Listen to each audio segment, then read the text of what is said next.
ദൈവത്തിൻ്റെ വചനത്തിൽ നമ്മൾ അടുത്ത് കേട്ടത് ഇപ്രകാരമാണ്: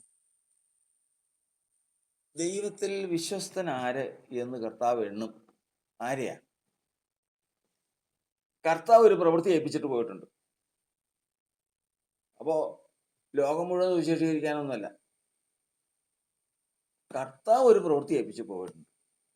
ആ പ്രവൃത്തി കർത്താവ് വരുമ്പോൾ ചെയ്തുകൊണ്ടിരിക്കണം. അവനാണ് വിശ്വസ്തൻ.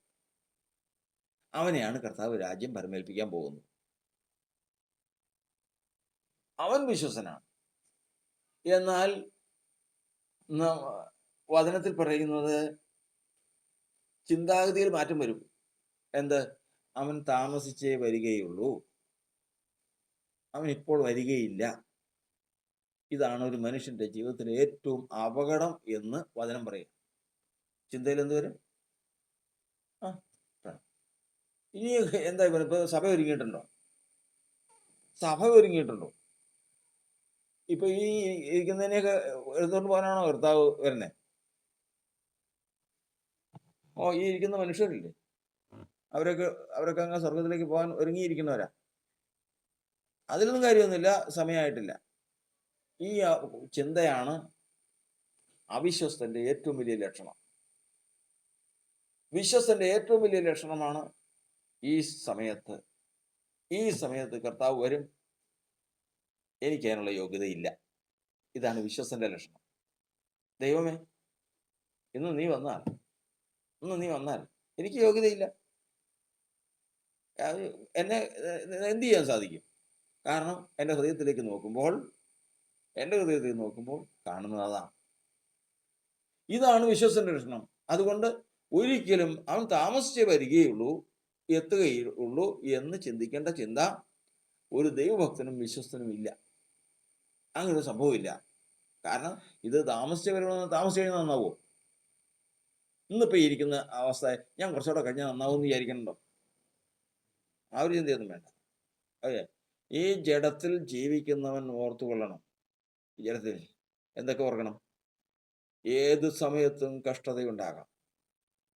അവൻ പാപത്തിൽ നിന്ന് പൂർണ്ണമായിട്ടും അവൻ വിട്ട് ജീവിക്കാൻ അവന് സാധിക്കില്ല. അത് ദൈവത്താൽ മാത്രമേ സാധിക്കൂ. അതുകൊണ്ട് ഏത് മനുഷ്യന്റെ ജീവിതത്തിലും ഈ ഒരൊറ്റ കാര്യം മാത്രം. എന്ത്? ഈ ഒരൊറ്റ കാര്യം. കർത്താവ് ഏത് സമയത്തും ഈ കാര്യങ്ങൾക്കൊക്കെയും ഒരു ക്രമീകരണം വരുത്താം. ആ സമയത്ത് ഞാൻ എങ്ങനെ ദൈവമേ നീ എന്നെ ഏൽപ്പിച്ച ഒരു ഉത്തരവാദിത്വം, നീ എന്നെ ഏൽപ്പിച്ച ആ സമയത്തെ ആ ഉത്തരവാദിത്വം നീ വരുമ്പോൾ ഞാൻ ചെയ്തുകൊണ്ടിരിക്കണം. നീ എന്നെ എന്തിനാ ഏൽപ്പിച്ചേ? സഭയ്ക്ക് വേണ്ടി ഉപവസിച്ച് പ്രാർത്ഥിക്കാനാണെങ്കിൽ അത് നീ വരുമ്പോൾ ഞാൻ ചെയ്തുകൊണ്ടിരിക്കണം. അവിടുന്ന് വരുമ്പോഴേക്കും എന്നെ ഏൽപ്പിച്ചത് സുവിശേഷം പറയാനാണെങ്കിൽ അത് ഞാൻ ചെയ്തുകൊണ്ടിരിക്കണം. ഇനി മറ്റെന്തെങ്കിലും പ്രവൃത്തിയാണെങ്കിൽ അത് ചെയ്തുകൊണ്ടിരിക്കണം. ഏൽപ്പിച്ച പ്രവൃത്തി ആ സമയത്ത് ചെയ്യണമെങ്കിൽ അവൻ, ദൈവത്തിന്റെ വചനത്തിൽ പറഞ്ഞിരിക്കുന്നത്, ഏത് സമയത്തും സദാസമയം ദൈവത്തിന് മുമ്പാകെ തന്നെ സമർപ്പിക്കുന്നതായിരിക്കും. ഇനി അവൻ ഒരു പക്ഷെ തെറ്റ് ചെയ്യുക, ശരിയല്ലാതെ കാര്യം ചെയ്യുക, ആ സമയത്തും അവൻ്റെ ഉള്ളിൽ എൻ്റെ കർത്താവ് ഇപ്പോൾ വന്നാൽ എന്തായിരിക്കും സ്ഥിതി? ഞാൻ ഈ ചെയ്യുന്നതിന് നീതീകരണം ഉണ്ടാവുമോ? ഇല്ല. പക്ഷെ ഞാൻ ചെയ്തു പോകും. ഞാൻ ചെയ്തു പോകുന്നു. ഒരിക്കലും ന്യായീകരണം അവൻ്റെ ജീവിതത്തിൽ ഉണ്ടാകാൻ പാടില്ല. ന്യായീകരിക്കുന്നവൻ ഒരിക്കലും ദൈവത്തിന് മുമ്പാകെ വിശ്വസ്തനല്ല. അതുകൊണ്ട് കർത്താവിൻ്റെ വചനത്തിൽ നമ്മൾ പഠിക്കുന്നത്, നമ്മെ കർത്താവ് ഒരു ഉത്തരവാദിത്വം ഏൽപ്പിച്ചിട്ടുണ്ട്. ആ ഉത്തരവാദിത്വം കർത്താവ് വരുമ്പോൾ കർത്താവിൻ്റെ കണ്ണുകൊണ്ട് തന്നെ കാണുന്നുണ്ടെങ്കിൽ പ്രശ്നങ്ങൾ തീർന്നു. കർത്താവ് നേരിട്ട് കാണും. അതാ കർത്താവ് ഏത് കാര്യത്തിലും ഫൈനലായിട്ട് വരുമ്പോഴത്തേക്കും കർത്താവ് നേരിട്ട് കാണും. സോദോം ഗൊമോറയിലേക്ക് പോവുക. കർത്താവും 2 ദൂതന്മാരുമായിട്ട് സോദോം ഗൊമോറയിൽ പോവുക. അപ്പോൾ കർത്താവ് എവിടെ പോവാ? ആദ്യം അബ്രഹാമിൻ്റെ അടുത്തേക്ക് തന്നെ. കർത്താവ് എങ്ങോട്ടാ? സോദോം ഗൊമോറ വരെ പോവുക. എന്താ കാര്യം? അവിടെ ആ ദേശത്തിന്റെ നിലവിളി സ്വർഗത്തിലെത്തി. കാരണം ആ നിവാസികൾ അത്ര ദുഷ്ടന്മാരും അത്ര പ്രശ്നക്കാരുമാണ്. അവർ ആ ദേശത്തിന്റെ നിലവിളി സ്വർഗത്തിലെത്തി. ഞാൻ ഇന്ന് നേരിട്ട് ചെന്ന് കാണാൻ പോവാ. എങ്ങനെ?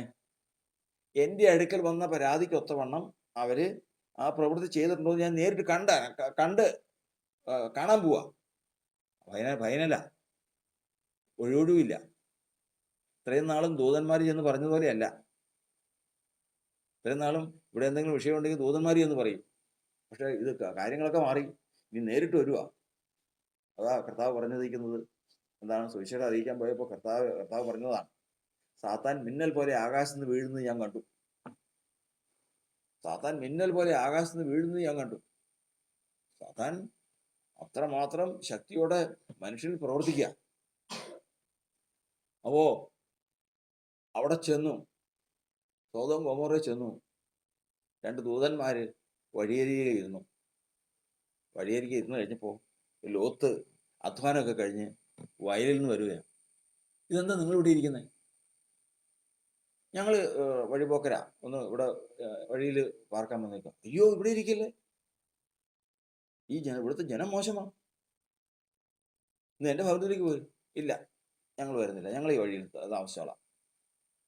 അപ്പോൾ ഓർക്കണം, ആ പട്ടണത്തിൽ ഒരാൾ പോലും അവരെ കൈക്കൊള്ളാനില്ല. ലോത്ത് പറഞ്ഞു, അങ്ങനെയല്ല, അയ്യോ ഇവിടെ താമസിക്കാൻ പറ്റില്ല, എൻ്റെ ഭവനത്തിലേക്ക് പോയി. നിർബന്ധിച്ചപ്പോൾ അവർ കൂടെ പോയി. അവിടെ ചെന്ന് താമസിച്ചു. രാത്രി പുരുഷാരം ദോഷം ചെയ്യാൻ വന്നു. അവൻ പറഞ്ഞു, എൻ്റെ സഹോദരന്മാരെ, നിങ്ങൾ എന്ത് ചെയ്യുക? എൻ്റെ വീട്ടിൽ അവര് വഴിയരികെ കിടന്നത് ഞാൻ കൊണ്ടുവന്ന് എൻ്റെ വീട്ടിൽ താമസിപ്പിച്ചതാണ്. ഇന്ന് നിങ്ങൾ ഈ ദോഷം അവരോട് ചെയ്യുന്നത് എന്തിനാ? എനിക്ക് 2 പെൺകുട്ടികളുണ്ട്, കന്യകമാരാ, പുരുഷൻ തൊടാത്തവരാ. അവരെ ഞാൻ നിങ്ങളുടെ മുമ്പിലേക്ക് കൊണ്ടുവന്നരാം, നിങ്ങൾ ഇഷ്ടം പോലെ ചെയ്തു. പക്ഷെ ഈ പുരുഷന്മാരോട് അങ്ങനെ ചെയ്യല്ലേ, ഈ മനുഷ്യരോട് അങ്ങനെ ചെയ്യല്ലേ. അവര് സമ്മതിച്ചില്ല. ഇതൊക്കെ എന്തിനാണെന്നറിയാം? ഈ കാര്യങ്ങളൊക്കെ കാണാൻ വേണ്ടിയിട്ടാ. എന്ത് കാണാൻ? എൻ്റെ അടുക്കൽ വന്ന നിലവിളിക്ക് ഒത്തവണ്ണം അവർ പ്രവർത്തിച്ചിട്ടുണ്ടോ എന്ന് അറിയാൻ വേണ്ടി ദൈവം വന്നിരിക്കുക. ദൃഷ്ടി കൊണ്ട് കാണുക. ആരെയൊക്കെ കാണുന്നു? ലോത്തിന്റെ പ്രവൃത്തിയും കാണുന്നു, സോദോം ഗൊമോറയുടെ പ്രവൃത്തിയും കാണും. രണ്ടും കണ്ടു. ഇനി ആരും പറയണ്ട, റെക്കമെൻഡ് ചെയ്യണ്ട. അയ്യോ അങ്ങനെയാണ്, ഇച്ചിരി അവര് ഒന്നും പറയണ്ട. സകലനെയും നശിപ്പിച്ചു കളഞ്ഞു. ദൈവത്തിന്റെ വചനം പറയുന്നത് ഇതാ, നേരിട്ട് കണ്ട് ആ യജമാനന്റെ സന്ദർശനത്തിങ്കൽ കൽപ്പിച്ച പ്രവൃത്തി ചെയ്തുകൊണ്ടിരിക്കുന്നവൻ ഭാഗ്യവാൻ. അവൻ വിശ്വസനാ. ദൈവത്തിന്റെ വചനത്തിൽ നമ്മൾ പഠിക്കുന്നത്, ആദ്യം മുതൽ കേട്ടത് നിങ്ങളിൽ വസിക്കുന്നുവെങ്കിൽ നിങ്ങൾ പിതാവിലും പുത്രനിലും വസിക്കും.